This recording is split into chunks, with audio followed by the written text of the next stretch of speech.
اس کے بعد سورہ اعراف ہے. سورہ اعراف میں اللہ نے سب سے پہلے انسان کی پیدائش کا واقعہ بیان کیا ہے کہ تم پیدا کیسے ہوئے. اس کو بھی آج کل جو یونیورسٹیوں میں پڑھے لکھے لوگ ہیں نا, یہ آدم علیہ السلام کی مٹی سے پیدائش, پھر اللہ نے حکم دیا فرشتوں کو کہ سجدہ کرو, ان تمام چیزوں کا انکار کرتے ہیں, کہتے ہیں یہ سائنس سے ثابت نہیں ہے. یہ دنیا کی سب سے بڑی بے وقوفی ہے کہ جو چیز سائنس کی فیلڈ نہیں ہے وہ بھی کس کے پہ ڈالی جائے, سائنس سے. ایک ایسا ہی آج مجھ سے کوئی پوچھ رہا تھا, مفتی صاحب یہ کرونا کی ویکسین کے بارے میں اسلام کیا کہتا ہے. میں نے کہا یہ ایسا ہی ہو گیا جیسے آپ سے کوئی پوچھے بخار میں پیناڈول کھانی چاہیے یا نہیں کھانی چاہیے, اسلام اس بارے میں کیا کہتا ہے.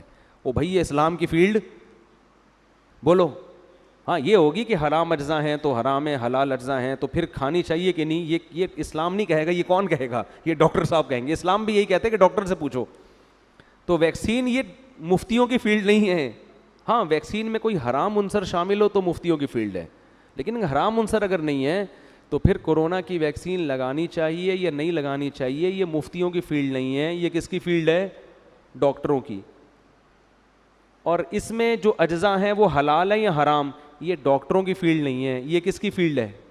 ڈاکٹر تو یہ بتائیں گے یہ اجزاء ہیں. اب ان اجزاء پہ حلال کا فتویٰ لگانا ہے یا حرام کا, یہ کس کی فیلڈ ہے؟ مفتیوں کی. تو ہر چیز سائنس کی فیلڈ نہیں ہوتی.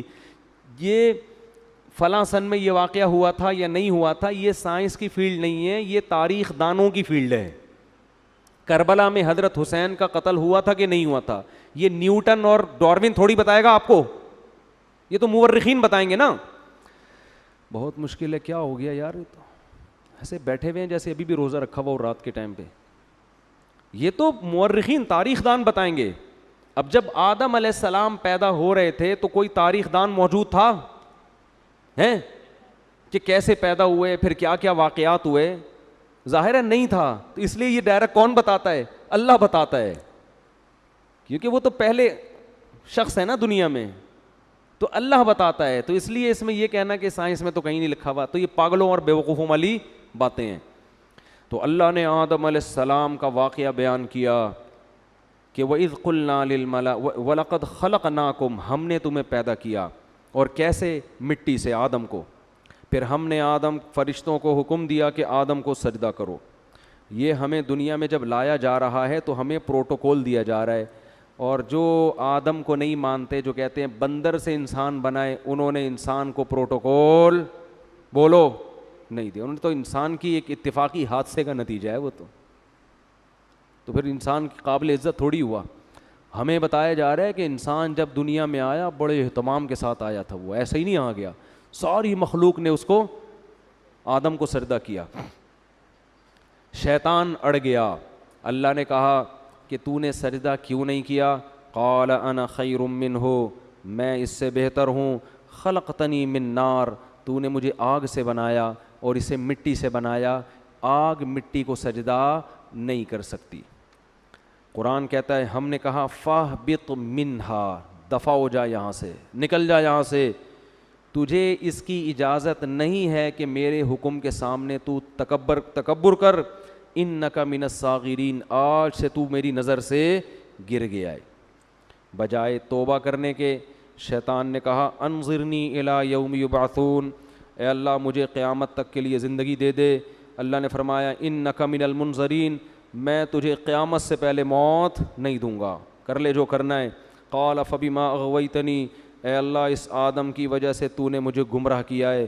لأقعدن لهم صراطک المستقیم, جب بھی یہ آدم سیدھے راستے پہ چلے گا میں اس راستے کے سامنے آ کر بیٹھ جاؤں گا, نہیں چلنے دوں گا. یہ جیلسی, حسد, اس کی وجہ سے ہوا, اس کی وجہ سے حسد میں آ گیا. ثم لآتینہم من بین ایدیہم, اے اللہ یعنی چیلنج کر رہے اللہ کو, میں اس کے سامنے سے بھی آؤں گا, اس کے پیچھے سے بھی آؤں گا, دائیں سے بھی آؤں گا, وعن شمائلہم, بائیں سے بھی آؤں گا. ولا تجد اکثرہم شاکرین, اے اللہ ان میں سے اکثر کو تو دیکھے گا کہ وہ تیرے شکر گزار نہیں بنیں گے. 100% کا تو میں چیلنج نہیں کرتا, لیکن اکثریت کو جہنم میں پہنچا کے چھوڑوں گا. کیسے چیلنج کر رہا ہے, یہ نہیں کہہ رہا کہ میں سب کو گمراہ کرنے کی کوشش کروں گا, نہ رزلٹ بتا رہا ہے. یہ ایسے ہے جیسے کوئی آپ کو کہہ کر گئے کہ کہ یار فلاں دہشت گرد ہے, اس سے لڑنا ہے. ایک طریقہ دھمکی کا یہ ہوتا ہے کہ میں اب تو نہیں چھوڑوں گا اس کو. ایک طریقہ ہوتا ہے کہ آپ دیکھ لینا کل صبح اخبار میں اس کی رپورٹ آ جائے گی, یعنی خبر بتا رہے ہوتے ہیں نا کہ بس یہ سمجھو کہ یہ کام ہے بھائی, ہو گیا, بس سمجھو کہ یہ بس آپ نے مجھے کہہ دیا نا, کل صبح اخبار میں آ جائے گا وہ. یہ طریقہ ہوتا ہے بڑی دھمکی کا. تو شیطان یہ نہیں کہہ رہا کہ میں سب کو گمراہ کروں گا, شیطان کہہ رہا ہے اللہ میں خبر پیش کر رہا ہوں, لا تجد اکثرہم شاکرین, اکثر لوگوں کو تو دیکھے گا کہ وہ شکر گزار نہیں ہے. اور قرآن کہتا ہے وَلَقَدْ صَدَّقَ عَلَيْهِمْ إِبْلِيسُ ظَنَّهُ, شیطان نے جو دعویٰ کیا تھا نا, اس دعوے میں شیطان نے اپنے آپ کو سچا پایا. اکثریت کو شیطان جہنم کا ایندھن بنا چکا ہے. جب شیطان نے یہ کام کیا, اللہ نے کہا اخرج منہا مذءوما مدحورا, نکل جا یہاں سے ذلیل ہو کر اور دھتکارا ہوا ہو کر, یعنی بجائے توبہ کرنے کے اور چیلنج پہ چیلنج کر رہا ہے.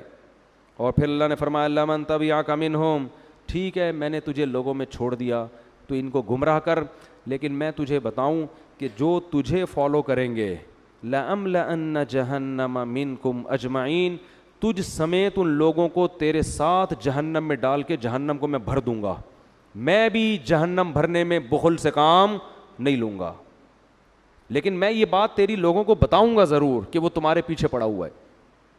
اس کے بعد اللہ نے آدم علیہ السلام سے, ادھر تو اللہ کا مکالمہ کس سے چل رہا ہے بھائی, شیطان سے. چل جا تجھے مہلت دی, پنجہ آزما تو جا کے. ادھر اللہ نے آدم علیہ السلام سے خطاب کیا وَيَا آدم, اور اے آدم, اسکن انت وزوجک الجنہ, تو اور تیری بیوی دونوں کہاں زندگی گزارو, جنت میں. جنت میں عیش و عشرت کرو. اور فَكُلَا مِنْ حَيْثُ شِئْتُمَا, تم دونوں کو میں کہہ رہا ہوں پوری جنت تمہارے لیے میں نے حلال کر دی, جہاں سے کھاؤ چاہو کھاؤ پیو. وَلَا تَقْرَبَا هَٰذِهِ الشَّجَرَةَ, یہ والا جو درخت ہے کھانا تو دور کی بات, اس کے قریب بھی مت جانا, اس کے قریب بھی مت جانا. فَتَكُونَا مِنَ الظَّالِمِينَ, دونوں ظالمین میں سے ہو جاؤ گے.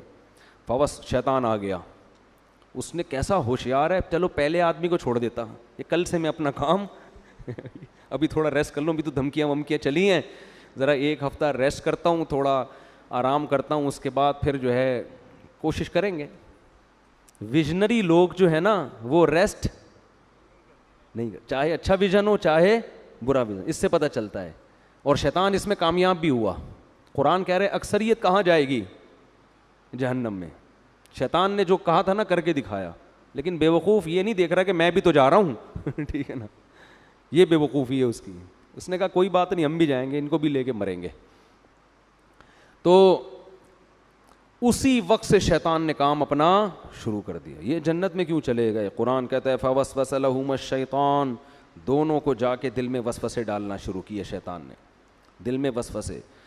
لیبدیہما ما وقال ما نہاکما ربکما عن ہذہ الشجرہ, ان کے دل میں جا کے خیالات ڈالے کہ دیکھو پوری جنت میں ہر چیز کھانے کی اللہ نے اجازت دے دی ہے, یہی والے پہ پابندی لگائی ہے, اس کا مطلب اس میں کچھ ایسی خاص چیز ہے جو دوسروں میں نہیں ہے. یہ انسان کی نیچر ہے کہ جس چیز سے روکا جائے نا, آپ تجربہ کر کے دیکھ لیں, گھر میں نا ایک الماری رکھیں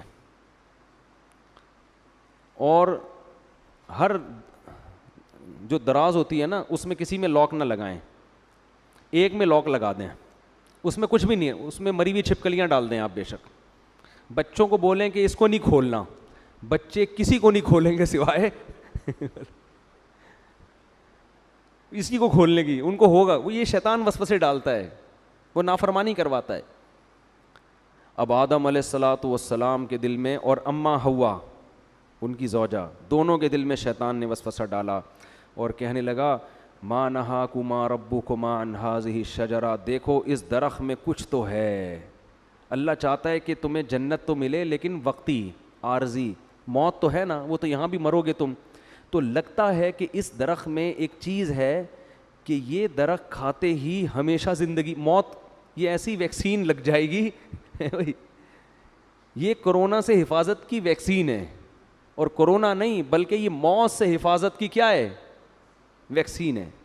یہ کھاتے ہی موت پروف ہو جاؤ گے. اور دوسری بات فرشتے بن جاؤ گے جن کی ہزاروں سال عمریں ہوتی ہیں. تو یہ چکر ہے. قرآن کہتا ہے ایسے دل میں بار بار بار بار. اب پیغمبر جو ہے نا ان کے بارے میں پوری امت کا اجماع ہے ان سے صریح نافرمانی نہیں ہوتی. البتہ یہ ضرور ہے کہ ان سے اجتہادی غلطی ہو جاتی ہے. تو علماء کہتے ہیں کہ آدم علیہ السلام کے دل میں خیال آیا اور اماں ہوا کہ اللہ نے یہ والا درخت منع کیا ہے نا, تو یہی درخت وہاں بھی اگا ہوا ہے وہاں بھی اگا ہوا ہے, تو وہاں سے کھا لیتے ہیں, کیونکہ اللہ نے تو حاضی ہی کہا تھا یہ والا. حالانکہ اللہ کی مراد یہ تھی کہ یہ کا مطلب پوری جنت میں کہیں بھی یہ والا درخت نہیں کھانا. تو آدم علیہ السلام نے تعویل کر لی, اماں ہوا نے بھی, یہ والا کا ہے وہ والا تھوڑی کا ہے, اور شیطان وسوسے ڈال رہا ہے کہ کھا لو بھائی کھا لو بھائی. جا کے قرآن کہتا ہے فلما ذاق الشجرہ, کھانا تو دور کی بات ابھی زبان پہ پھل کو رکھا اور چکھا ہی تھا, فوراً اللہ کی طرف سے پہلا عذاب کیا آیا, وطفقا بدت لہما سوآتہما, اللہ نے دونوں سے جنت کا لباس چھین لیا, دونوں برہنہ ہو گئے.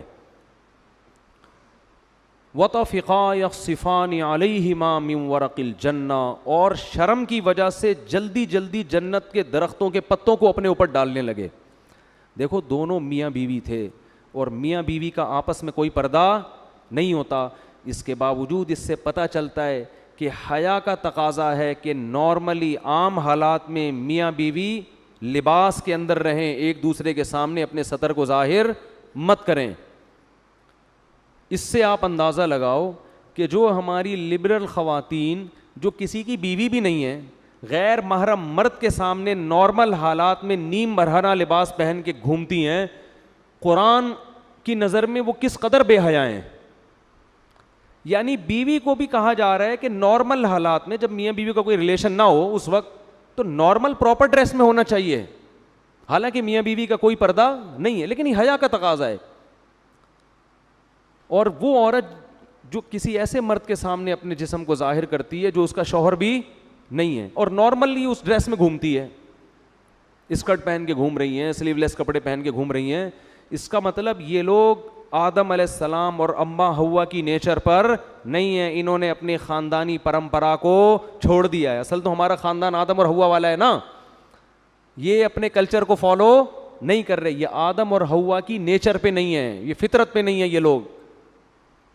تو فطرت اس کا تقاضا کرتی ہے کہ میاں بیوی بھی عام حالات میں نارمل حالت میں وہ ایک دوسرے کے سامنے اپنے جسم کو ظاہر کرتے ہوئے شرم محسوس کرتے ہیں. تو اب القرآن کہتا ہے فطفقا یخصفان علی وناداہما ربہما, فوراً رب نے ان دونوں کو پکارا, الم انہکما عن تلکما الشجرہ, کیا میں نے تم دونوں کو منع نہیں کیا تھا یہ درخت مت کھانا, وَأَقُلْ لَكُمَا إِنَّ الشَّيْطَانَ لَكُمَا عَدُوٌّ مُّبِينٌ, کیا میں نے کہا نہیں تھا کہ شیطان تمہارا دشمن ہے. اس سے پتہ چلتا ہے کہ اللہ تعالیٰ یہ واقعہ آدم علیہ السلام کو بھی سنا چکے تھے کہ دیکھ آدم سب نے سجدہ کیا ہے, شیطان نے نہیں کیا, اور یہ تمہیں اور تمہاری بیوی کو گمراہ کرے گا. اب دیکھو ہوا کیا ہے, شیطان کو اللہ نے کہا تھا نا کہ سجدہ کیوں نہیں کیا, شیطان نے فوراً لاجک پیش کرنا شروع کر دی, میں بہتر اور یہ کیا ہے, یہ مجھ سے کمتر ہے. لیکن آدم علیہ السلام نے یہ کام نہیں کیا. آدم علیہ السلام نے یہ نہیں کہا کہ اللہ میں جنت میں آیا ہوں, تو نے یہ والا کہا تھا, میں نے وہ والا کھایا, یہ والا تھوڑی کھایا. جیسے بچے نہیں فوراً شروع کر دیتے ہیں, فوراً عذر پیش کرنا شروع کر دیتے ہیں, میں نے یہ والا تھوڑی, میں نے تو وہ والا کھایا ہے. اور دوسری بات یہ کہ ایک دفعہ کھا لیا نا, ابھی کھایا کہاں ہے, وہ تو چکھا ہی تھا ٹھیک ہے نا, کھایا کہاں ہے, ابھی تو زبان پہ رکھا تھا, کھانے دیا کہاں تو نے. دوسری بات یہ کہ اللہ جب تو نے پوری جنت میرے لیے حلال کر دی تو ایک درخت پہ پابندی لگانے کا کوئی فلسفہ میری سمجھ میں آتا ہے نہیں. ٹھیک ہے آئندہ میں احتیاط کروں گا, نہیں کھاؤں گا, لیکن یہ مائنڈ میں آنے والی بات ہے نہیں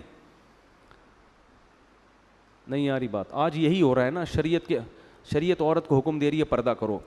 خواتین کہتی ہیں ایکچولی پردے کی معاشرے میں ضرورت کیا ہے, مرد کی آنکھوں میں حیا ہونی چاہیے. یہ ان لوگوں کا کام ہے جن کے دلوں میں خدا کا خوف نہیں ہے, جیسے کہ شیطان کے دل میں نہیں تھا. اللہ نے حکم دیا, نبی نے حکم دیا داڑھی بڑھاؤ, رکھ لو بھائی داڑھی, نہیں رکھتے توبہ استغفار کرو, نہیں. ایکچولی وہ تو اس دور کا کلچر تھا, ایکچولی وہ تو یوں تھا, ایکچولی وہ تو یوں. اسلام کو داڑھی میں تھوڑی پورا اسلام رکھا ہوا ہے. اصل تو انسان کا کردار اچھا ہونا چاہیے, اخلاق اچھے ہونے چاہیے, دل نہ دکھاؤ. اور بھائی داڑھی رکھنا فرض ہے. اللہ نے موسیٰ علیہ السلام کو کوہ طور پہ بلا کے حکم دیا تھا کہ یہودیوں سے کہیں داڑیاں رکھیں, داڑھی مت کٹائیں. ہمارے نبی کی بخاری مسلم کی حدیث ہے, یہود و نصارہ کی مخالفت کرو, داڑھی بڑھاؤ. تمام پیغمبروں کی داڑیاں تھیں, تمام پیغمبروں کی. لیکن آپ دیکھ لو ہمارا لبرل طبقہ ایکچولی یوں ہے, اچھے دل میں ہو, داڑھی اندر ہونی چاہیے, اندر نہیں باہر بھی ہونی چاہیے داڑھی.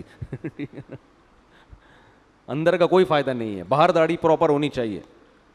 نہیں رکھی جاتی توبہ استغفار کرو, اللہ سے مانگو, اللہ کے حکم کو تبدیل مت کرو.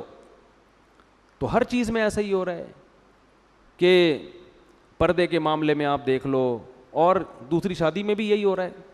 بات آ گئی ہے تو جلدی سے تھوڑی سی کر کے نکلتا ہوں آگے. بھائی 4 شادیوں کی اللہ نے مرد کو اجازت دی ہے کہ اگر وہ عدل کر سکتا ہے تو کرے. ایکچولی وہ اصل میں وہ تو اس دور میں جنگوں میں مرد اتنے شہید ہو جاتے تھے. ایکچولی اس دور میں آدمی میں کہاں, بھائی اللہ کا اجازت ہے تو اس کا مطلب اجازت ہے. کسی کا باپ بھی اس اجازت کو ختم نہیں کر سکتا. جاؤ ایسی کی تیسی, ہے تو ہے, اس میں کون سی شرمندگی کی بات ہے بھائی, اللہ نے اجازت دی ہے, دیٹس آل. عدل کرنا نہ کرنا اس کی ذمہ داری ہے نا جو کر رہا ہے, نہیں کرے گا تو اللہ پکڑے گا اس کو. ہر چیز میں اسلام نے حکم دیا جلدی شادی کرو بالغ ہوتے ہی. ایکچولی اس دور میں اتنے مسائل ہیں, ایکچولی بچہ نہ سمجھی, شادی کوئی گڑیوں کا, یہ باتیں ہو رہی ہوتی ہیں معاشرے. ابھی میرا وہ کلپ آیا ہے, لوگوں نے اس کو بھی ایک مزاحیہ اس میں لے گئے کہ اللہ کرے مفتی طارق مسعود صاحب وزیر اعظم بن جائیں. میں نے کہا نا میں وزیر اعظم بنا تو میں ڈنڈے سے مار کے شادیاں کراؤں گا. تو نیچے لوگوں نے کہا اللہ کرے جلدی سے میرے وزیر اعظم بننے کا انتظار مت کرو, ویسے ہی کر لو. سمجھ رہے ہو کہ نہیں سمجھ رہے؟ تو نہیں کرتے کوئی بات نہیں ہے, لیکن مانو تو نا. تو جو بھی اللہ کو, سود حرام ہے, خام میں اس پہ حلال کا لیبل مت لگاؤ سود پر. انشورنس جوا اور غرر ہے, یہ حرام ہے, چاہے انسانیت کو فائدہ ہی ہو رہا ہو. اللہ نے منع کر دیا بھائی, خمر میسر والمیسر والانصاب والازلام, یہ خرید و فروخت کا تجارت کا جائز طریقہ نہیں ہے. حج آپ کو زندگی میں ایک بار کرنا پڑے گا. حج کے پیسے کسی غریب کو کھلاؤ گے تو حج ادا نہیں ہوگا. قربانی سے ہوگی. لوگ کہتے ہیں قربانی کے پیسے سے کسی لڑکی کو جہیز دے دو, جہیز دینے سے جہیز کا ثواب مل جائے گا. قربانی جب حضرت اللہ نے ابراہیم علیہ السلام کو کہا تھا نا بچے کو ذبح کرو, تو ابراہیم علیہ السلام نے یہ نہیں کہا تھا کہ اللہ اس سے بہتر ہے کہ میں کسی بیوہ کی شادی کرا دوں. بھائی یہ کیسا حکم دے رہے بچے کو ذبح کرو. اے اللہ میں کسی غریب کو جہیز دلا دیتا ہوں, اے اللہ میں ایک ہسپتال کھول لیتا ہوں جس میں غریبوں کا فری علاج ہوگا. اگر ابراہیم علیہ السلام اللہ سے اس قسم کے اعتراضات کرتے نا تو خلیل اللہ نہ بنتے. یہ شیطان کا کام ہوتا ہے کہ میں کیوں کروں, یہ کچھ اور بول دے. اللہ اس وقت شیطان سے کہتے کہ چل تو سجدہ نہیں کرنا, نہیں کر, تو 1 کروڑ رکعت کی نیت باندھ لے. شیطان فوراً باندھ لیتا, فوراً کیا کرتا, بولو, باندھ لیتا. اللہ اس سے کہتے ٹھیک ہے تو غریب جنات کو کھانا کھلا. وہ بھی جن تھا نا, تو غریب جنات کو کیا کھلا, کھانا. شیطان دبا کے کھلاتا کیونکہ وہ بڑا عبادت گزار تھا. اس نے کہا سب کچھ کرنے کے لیے تیار ہوں, لیکن یہ حکم میری کھوپڑی میں آتا نہیں ہے. یہ جمعہ 8 دن آدم میرے سامنے پیدا ہوا ہے, میں پرانا عبادت گزار, کب سے عبادت کر رہا ہوں, میں اس کو سجدہ کروں. یہ بات ساڑی عقلچ بولو نہیں آتی. یعنی اللہ کو سمجھائے گا کہ تو نے, اب یہ دیکھو لوگ کہتے ہیں نا لڑکی کا آدھا حصہ کیوں ہے, لڑکے کا ڈبل کیوں ہے. اس کا مطلب آپ اللہ کو مشورے دے رہے ہو کہ اس نے بہن کا آدھا کیوں رکھا اور بھائی کا ڈبل کیوں رکھا. خواتین سے ہم کہتے ہیں مرد گھر کا سربراہ ہے, آپ کو اس کی اطاعت کرنی ہے. خواتین کہتی ہیں کیوں, فوراً کہتی ہیں کیوں, یہ اس میں کیا ہے, یہ اس کو میں سربراہ مانوں, میں اس کی اطاعت کروں, یہ مجھ سے پوچھ کے گھر سے باہر جاتا ہے جو میں اس سے پوچھ کے جاؤں. بھائی مرد کو اللہ نے پابند نہیں کیا ہے کہ وہ بیگم کو جہاں بھی جائے بتا کے جائے. عورت کو پابند کیا ہے کہ جب وہ گھر سے نکلے گی میاں کو بولو بتا کے جائے گی. ہاں مرد بھی اگر بتا کے جاتا ہے تو ایک اچھا میاں کہلائے گا وہ مارکیٹ میں, جو آج کل شارٹ ہیں. اچھی بات ہے, اخلاق کا تقاضا ہے, جہاں جا رہے ہو بتا دو, کوئی غلط کوئی بم پھاڑنے تھوڑی جا رہے ہو, کوئی چرس پینے تھوڑی جا رہے ہو, دوستوں میں جا رہے ہو, بتا دو بیگم میں ذرا بیٹھا ہوا ہوں. اخلاق کا تقاضا اور لیکن قانون کیا ہے کہ رخصتی عورت کی ہوتی ہے, آدمی کی نہیں ہوتی, وہ باؤنڈری ہے. لیکن آج کل سسٹم الٹ, آدمی کی ایسی کی تیسی ہو جاتی ہے, کم بخت 2 منٹ نہیں کہیں بیٹھ سکتا, لوکیشن پہ پتہ چل رہا ہوتا ہے کہاں بیٹھا ہوا ہے اس وقت. پوری میپ پہ لوکیشن ڈالی ہوئی ہوتی ہے, اپنے بندے کا ڈی این اے ڈالا ہوا ہوتا ہے اس میں. تو لوگ پھر ڈپریشن میں آتے ہیں, یار گھر سے باہر کہیں آزادی ختم ہو گئی. تو اس کو اللہ نے پابند کیا ہے. ہاں پابند کا یہ مطلب نہیں کہ جیل خانے میں ڈال دیا, اب اس کو کہیں جانے ہی نہ دیں آپ, لیکن شوہر کو اعتماد میں لینا ضروری ہے. اب خواتین کہتی کیوں, ہم تو مرد کے برابر ہیں. بھائی اللہ نے نہیں بنایا آپ کو, للرجال علیہن درجہ, اللہ کہتے ہیں میں نے مرد کو عورت پر ایک درجہ فضیلت دی ہے. تو عقلمند عورت کہے گی بھائی اللہ نے اس میرے میاں کو میرا سربراہ بنا دیا, اے اللہ میں تیرے حکم پہ راضی ہوں, اگرچہ مجھے کھوپڑی میں آتا نہیں ہے, لیکن میں اس کو سر کا تاج بناؤں گی, اس کی خدمت کروں گی, اس کو عزت دوں گی, اس کو احترام دوں گی. عقل مند عورت یہ کرے گی کس کو خوش کرنے کے لیے, اللہ کو, کہ بھائی یہ بھی مر جائے گا ایک دن تو مجھے اللہ اس پہ کیا دے گا, اجر, کہ تو نے اپنے شوہر کو راضی رکھا تھا. اور اللہ نے میاں کو پابند بنا دیا کہ سارا خرچہ کس کے ذمے ہے, تمہارے ذمے. اب میاں بیوی کو سمجھا رہا ہوتا ہے ایکچولی آج کل مہنگائی کا دور ہے, ایکچولی تم بھی جاب کرو, دیکھو گھر مل کے ایسے نہیں ہوتا, یہ ٹوپی ڈرامے ہیں بھائی. جب اللہ نے کہہ دیا بما انفقوا من اموالہم, مہنگائی ہو یا سستائی ہو, گھر کا سارا خرچہ کس کے ذمے ہے, آدمی کے ذمے. تو اب اللہ کو مشورے دینے کی ضرورت, بولو نا یار, نہیں ہے. تو ہم سب ہیں شیطان ہی, ٹھیک ہے نا, جس طرح سے اسٹائل ہے نا ہمارا, بدنام شیطان کو کیا ہوا ہے, کام سارے ہمارے بھی وہی ہیں. تو شیطان نے کہا تھا نہیں میری کھوپڑی میں نہیں آ رہا, آدم کو اللہ نے کہا میں نے منع کیا تھا مت کھانا, تو آدم علیہ السلام نے یہ نہیں کہا ایکچولی اللہ مجھے اصل میں کنفیوژن ہو رہی تھی تھوڑی, یہ والا یا وہ والا, تو اصل میں وہ نا نا نا نا نا نا. جیسے ہی اللہ نے کہا میں نے منع کیا تھا, آدم نے کہا ربنا ظلمنا انفسنا, دونوں مل کے دعا مانگنے لگے میاں بیوی, اے ہمارے رب ہم نے اپنی جان پہ ظلم کیا, کوئی عذر نہیں, غلطی ہو گئی. وَإِن لَّمْ تَغْفِرْ لَنَا, اب بھکاری بن کے مانگ رہے ہیں, اللہ اب تیرے رحم و کرم پہ ہیں ہم, تو چاہے تو شیطان کی طرح ہمیں بھی دھتکار سکتا ہے ہمیشہ کے لیے, لیکن ہم تباہ ہو جائیں گے, ہم کیا ہو جائیں گے, برباد, ہم پہ طرز کھا اور ہمارے اس جرم کو معاف کر دے. اللہ کو یہ کلمات اتنے پسند آئے, قرآن کہتا ہے ثم اجتباہ ربہ فتاب علیہ وہدا, 3 احسان کی اللہ نے آدم پر. ایک اجتباہ, آدم کو کی دوبارہ ویسے ہی سلیکشن ہو گئی جیسے پہلے, جیسے کسی عہدے سے برطرف کر دیا جاتا ہے نا, ایسا جو صاحب کو نکال دیا فوراً وہ عہدہ کیا ہو گیا, بحال. تو اللہ کی نظر میں آدم کا جو مقام تھا نا اس غلطی سے پہلے, اللہ کہتے ہیں اجتباہ, وہ مقام میں نے آدم کو دوبارہ دے دیا. ثم اجتباہ ربہ فتاب علیہ. نمبر 2, گناہ بھی معاف کر دیا, صرف دنیاوی لحاظ سے جو عہدہ ملا تھا وہ واپس نہیں ملا, بلکہ جو غلطی تھی وہ بھی معاف.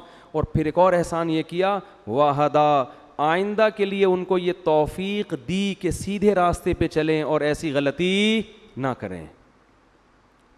یہ تگڑی توبہ کی علامت ہوتی ہے کہ دوبارہ گناہ سے انسان کی حفاظت. ایسا بنا دیا کہ اب غلطی پروف ہو گئے, کیا ہو گئے, اب نہیں ہوگی یہ غلطی, اب میں حفاظت کروں گا آپ کی توبہ مجھے اتنی پسند آئی ہے, اب آپ سے یہ غلطی میں نہیں ہونے دوں. شیطان وسوسے ڈالے گا, اب میں شیطان کی راہ میں رکاوٹ بنوں گا. بعض دفعہ ایسی خاندانی توبہ انسان کرتا ہے کہ اللہ پھر اس کو توفیق دیتے ہیں کہ وہ غلطی سے بچے, لیکن پھر بھی غلطی ہوتا ہے پھر بھی توبہ کرو. تو اس سے ہمیں پتہ چلتا ہے کہ بھائی ہم خطا کے پتلے ہیں, ہم سے ہو جائے گی تو ہم شیطان والے راستے پہ نہیں چلیں گے, توبہ کریں گے اللہ سے. جب اللہ نے آدم علیہ السلام کو یہ فرمایا تو اللہ نے فرمایا توبہ تو قبول ہے, لیکن اب آپ کو زمین پہ رہنا ہے. یہ تو ایک میں نے ریہرسل کروائی تھی, ٹھیک ہے نا, جنت دکھائی آپ کو کہ آپ کو اس کے لیے بنایا ہے, اور توبہ کی آپ نے, تو اب آپ اصل میں تو آپ کو دنیا کے لیے پیدا کیا ہے میں نے. اب آپ دنیا میں جاؤ گے اور آپ کی اولاد پیدا ہوگی, جو جنت میں مزے تھے وہ اب آپ کو نہیں ملیں گے, اور آپ جا کے یہ اعلان کر دیں اپنی آنے والی نسلوں میں کہ جو دوبارہ اس جنت میں جانا چاہتا ہے وہ اپنے آپ کو غلطیوں اور گناہوں سے بچا کے. اب یہ فری میں نہیں ملے گی, یہ محنت پہ ملے گی. ابھی تو میں نے آپ کو فری میں دے دی تھی, ٹھیک ہے نا, اب یہ جنت دوبارہ فری میں نہیں ملے گی. جزاء بما کانوا یعملون, جو عمل کرے گا اس کو ملے گی, اور جو عمل نہیں کرے گا وہ اس جنت سے محروم. پھر اللہ نے اس واقعہ سنانے کے بعد فرمایا یا بنی آدم لا یفتننکم الشیطان کما اخرج ابویکم من الجنہ. اے بنی آدم, اے انسانوں, دیکھو شیطان تمہیں اسی طرح ورغلا کے جنت سے محروم نہ کر دے جیسے اس نے تمہارے باپ آدم اور حوا کو نکلوایا جنت سے. سمجھ میں آ رہی ہے بات کہ نہیں آ رہی؟ اللہ ہمیں تنبیہ کر رہے ہیں کہ آدم کو تو جنت میں جاتے ہی پیچھے پڑ گیا تھا, تو تم بھی جب بالغ ہوتے ہو نا اور احکام کے مکلف ہوتے ہو, اسی وقت شیطان تمہارے پیچھے پڑ جاتا ہے. اور اللہ نے فرمایا انہ یراکم ہوا وقبیلہ من حیث لا ترونہم. شیطان اور اس کے شتونگڑے یہ تمہیں اس طرح سے دیکھ رہے ہیں کہ تم اس شیطان کو دیکھ نہیں سکتے, یہ تمہیں نظر نہیں آتا. اس میں اللہ نے جواب بھی دے دیا کہ ہو سکتا ہے یونیورسٹی کے کسی پروفیسر کو اعتراض ہو کہ وہ شیطان ہے کہاں, ہمیں تو نظر آ نہیں رہا. تو اللہ نے فرمایا کہ وہ تمہیں نظر نہیں آئے گا لیکن شیطان کو تم نظر آ رہے ہو. یہ ایک حقیقت ہے, ہر چیز سائنس ٹریس نہیں کر سکتی. شیطان مادی چیز نہیں ہے, اور سائنس کا جو ٹاپک ہے نا وہ مادی چیزوں پہ ہے.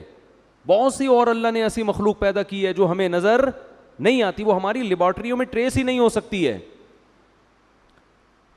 تو اللہ نے فرمایا انہ یراکم ہوا وقبیلہ, شیطان اور اس کے قبیلہ تمہیں جس طرح سے دیکھ رہا ہے تم اس کو بولو نہیں دیکھتے. اور اللہ نے آگے بس بھی آیت پڑھ کے اپنے بیان ختم کرتا ہوں. فرمایا انا جعلنا الشیاطین اولیاء للذین لا یؤمنون, ہم نے شیطان کو ان لوگوں کا دوست بنایا ہے جن کا آخرت پر ایمان کمزور ہوتا ہے. اگر جنت پر آخرت پر ایمان مضبوط ہو, اس کا استحضار ہو, تو شیطان کا وار پھر آسان نہیں ہوتا. تو اس سے پتہ چلتا ہے کہ شیطان کے شر سے بچنے کے لیے یہ ضروری ہے کہ موت کا, قبر کا, آخرت کا استحضار کیا جائے, بار بار سوچا جائے کہ ایک دن آئے گا, ہمیں اللہ کے سامنے حساب دینا ہے. اور اسی سورہ اعراف میں اللہ نے فرمایا کہ جو لوگ آخرت کو بھول کے بیٹھے ہوئے ہیں نا, الیوم ننساہم کما نسوا لقاء یومہم ھذا, آج کے دن ہم ان کو ایسے ہی بھول جائیں گے جیسے یہ دنیا میں حساب کتاب کے دن کو بھول گئے تھے. پھینک دیں گے ہم ان کو آگ میں اور بھول جائیں گے ہم, کیونکہ انہوں نے دنیا میں حساب کتاب کو یہ بھول گئے تھے. تو اس سے پتہ چلتا ہے بھائی کہ ہمیں حساب و کتاب کے دن کو بار بار یاد رکھنا ہے. گھروں میں اس کا تذکرہ کیا کریں, دوستوں میں تذکرہ کیا کریں. بھائی ایک دن حساب و کتاب کا آنے والا ہے. پیغمبروں کو اللہ عدالت کے کٹہرے میں کھڑا کرے گا, ہم اور آپ کس کھیت کی مولی ہیں بھائی. تو بار بار جب اس کا استحضار ہوگا نا بھائی حساب کتاب, یہ آپ کو موٹیویٹ بھی کرے گا اور غموں سے نجات بھی دے گا. کسی نے آپ پہ ظلم کیا, پیسے لے کے بھاگ گیا, اب وہ میرے انگوٹھے جو ہوتے ہیں وہ سبزی والے کے جو انگوٹھے میں لے کے بیٹھا ہوا تھا, مجھے تسلی کس سے ہوئی بھائی ایک دن حساب و کتاب کا آنے والا, مل جائیں گے آخرت میں وہ سبزی والا, بولو ملے گا. میں بولوں گا بیٹا کہاں ہے پیسے نکال. اب پیسے تو نہیں ہوں گے, اپنی نمازیں دے دے مجھے, ٹھیک ہے نا, میرے گناہ اپنے اوپر لاد لے.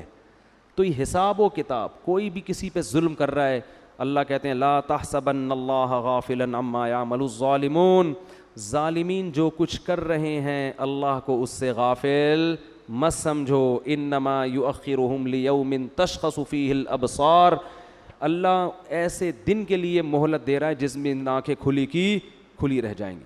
حکومت بھی ظلم کرتی ہے, کیوں؟ حکومت کہتی ہے ہم سے کون پوچھے گا, ہم پہ ہمارے خلاف کون کیس کرے گا. ابھی دیکھو نا وہ جو دھرنے میں مارم پیٹی ہو رہی ہے, ٹھیک ہے دونوں طرف سے غلطی ہو رہی ہے, لیکن اس غلطی کا ذمہ دار کون ہے؟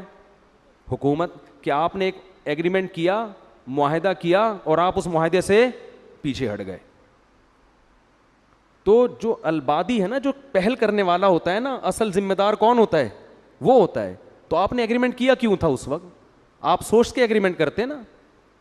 لیکن گورنمنٹ جو ایگریمنٹ کرتی ہے اس کو توڑتی ہے, کیونکہ جب سب لوگ حکومتی سطح پہ حکومت کے ساتھ ہوتے ہیں تو حکومت کو پتہ ہے کہ میرے خلاف کیس کرنے والا کوئی بھی نہیں ہے, جو عدالت کیس کی سماعت کرے گی وہ ہم نے اپنے بٹھائے ہوئے ہیں. تو ایگریمنٹ توڑنا طاقتور کے لیے بہت آسان, تو اللہ قرآن میں کیا فرماتے ہیں کہ لا تحسبن اللہ غافلا، فرعون نے کیا کچھ نہیں کیا تھا.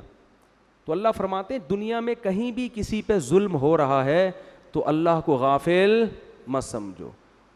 پھر اے اللہ تو حساب لیتا کیوں نہیں ہے؟ اللہ فرماتے ہیں یوم تشخص یؤخرہم، ہم نے ایک ٹائم متعین کیا ہوا ہے. حلیم ہے اللہ، بردبار ہے، جلد باز نہیں ہے. فوراً اگر ہو تو پھر تو سارے انسان کے بچے بن جائیں. کیا خیال ہے بھائی؟ پھر آزمائش تھوڑی ہو، ادھر کوئی زنا کرے ادھر چھت گر جائے اس کے اوپر تو فوراً لوگ زنا چھوڑ دیں. یار ادھر جرم کرو فوراً سزا ملتی ہے. نا نا نا، قرآن کہتا ہے سزا کے لیے ایک دن ہم نے متعین کیا ہوا ہے. اللہ تعالیٰ سے دعا ہے اللہ سمجھنے کی اور عمل کرنے کی توفیق